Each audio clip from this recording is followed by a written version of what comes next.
Oke, standby, kamera ready, sound ready, 3, 2, 1, action.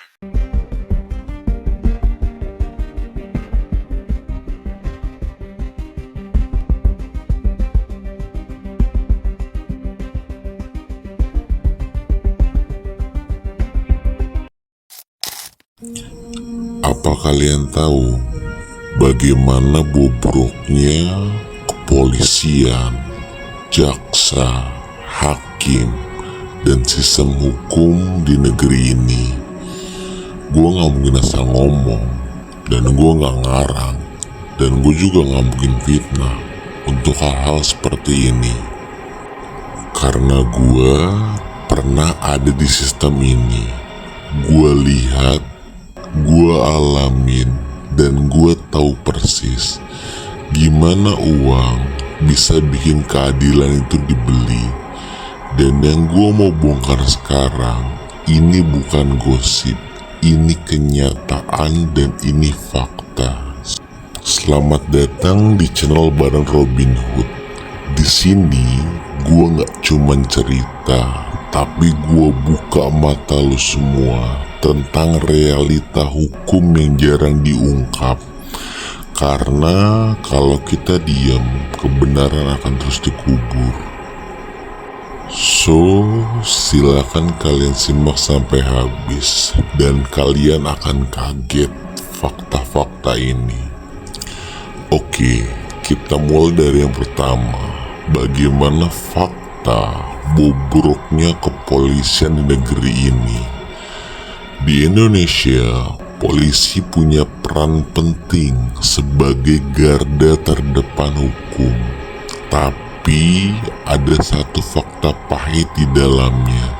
Ada oknum yang memanfaatkan jabatan buat nyari duit haram.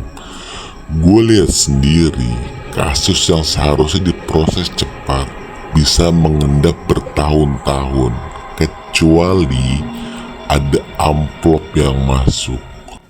Bandar besar yang memiliki banyak barang bukti, tapi dalam sekejap barang bukti itu bisa hilang.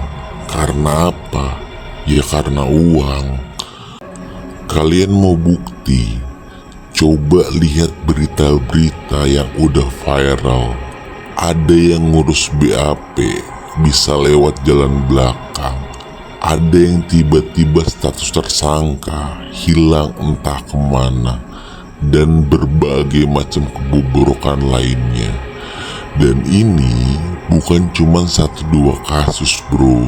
Ini pola yang udah mendarah daging di oknum tertentu kepolisian negeri ini. Lo pikir cukup sampai di situ aja? Lo salah besar. Penyidik itu orang yang menentukan langkah awal kasus seseorang. Kalau lo orang biasa, tanpa koneksi, tanpa duit, siap-siap aja kasus lo diproses setengah hati. Tapi kalau lo bawa amplop tebal, tiba-tiba bukti yang tadinya kuat bisa dianggap kurang. Dan yang lebih gila lagi, ada istilah di dunia gelap, tutup buku sebelum masuk meja jaksa. Artinya apa? Kasus bisa mati sebelum sampai ke pengadilan. Bayarannya lo gak akan tahu berapa besar nominalnya. Dan oke, misalnya kasus lo lolos dari polisi dan masuk ke jaksa, lo pikir lo udah aman sekarang? Belum juga bro. Disinilah tawar-menawar babak kedua dimulai. Ada oknum jaksa yang bisa nawarin lo pasal lebih ringan. Misal dari pasal narkotika yang ancamannya 12 tahun jadi cuma 3 sampai dengan 4 tahun. Caranya gimana? Ya sama, UUD, ujung-ujungnya ya duit. Kadang bukan cuma duit malah, tapi tapi juga koneksi politik, bisnis, atau kepentingan kelompok tertentu. Dan di saat lo sudah melewati tahapan kepolisian, penyidikan, jaksa, lo akan bertemu dengan raja terakhir, sang tangan Tuhan, yaitu hakim. Di sini nasib lo ditentukan. Publik mikir hakim itu adalah suara Tuhan di pengadilan. Tapi gue kasih tahu fakta satu hal. Ada juga hakim yang sidangnya cuman formalitas. Putusannya udah diatur di belakang meja. Duit yang masuk bisa bikin vonis turun setengah atau bahkan bisa bebas murni. Kalau lo pernah lihat pelaku korupsi miliaran cuman dihukum 1 sampai dengan 2 tahun. Nah itu bukan keajaiban, itu adalah transaksi.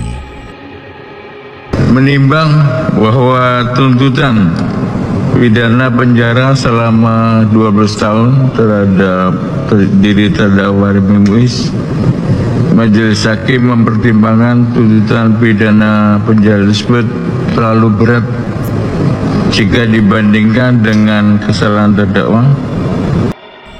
Dan gua harap dengan adanya video ini membuka mata kita semua, membuka mata para petinggi-petinggi hukum.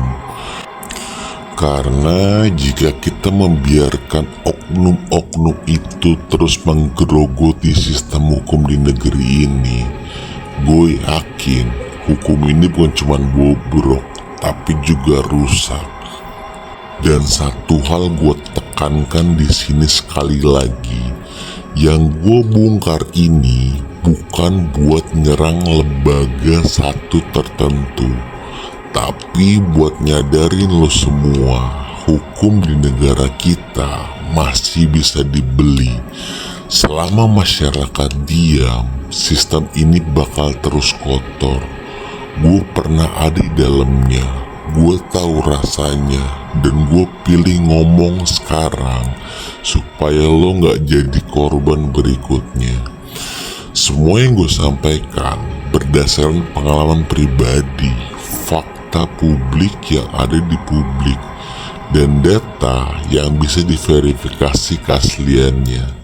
Tidak ada maksud menyerang individu ataupun lembaga tertentu.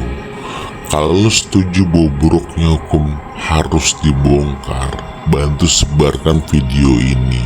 Kita lawan dengan kesadaran, bukan dengan uang. Dan lo bantu like channel ini. Lo boleh juga subscribe, bantu channel ini berkembang agar semakin banyak orang-orang yang tersadarkan akan wawasan dunia kriminal. So sekali lagi nama gue Baron. Sampai bertemu di video kejahatan lainnya. Bye bye.